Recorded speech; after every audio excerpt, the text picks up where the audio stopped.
LPJ APBD 2024 Maluku Tengah diwarnai catatan kritis sejumlah fraksi.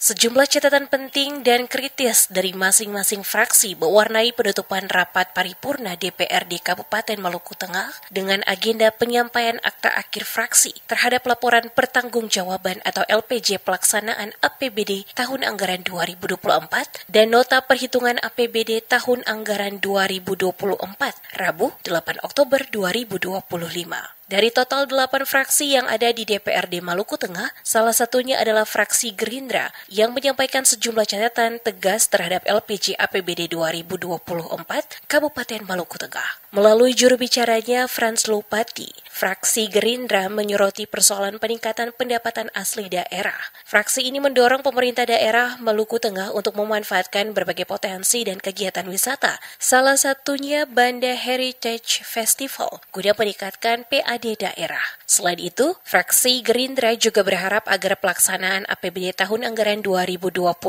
dapat dilakukan secara transparan, akuntabel, dan memberikan dampak positif bagi masyarakat. Secara umum, berdasarkan pantauan tim DMS Media Group, 8 fraksi dari DPRD Maluku Tengah menyatakan menyetujui laporan pertanggungjawaban pelaksanaan APBD Kabupaten Maluku Tengah tahun anggaran 2024. Persetujuan tersebut disahkan dalam rapat paripurna DPRD Maluku Tengah yang dipimpin Ketua DPRD Maluku Tengah dan dihadiri oleh Sekretaris Daerah Maluku Tengah Rakib Sahubawa, 26 anggota Dewan, para pimpinan OPD, serta unsur Forkopimda Kabupaten Maluku Tengah.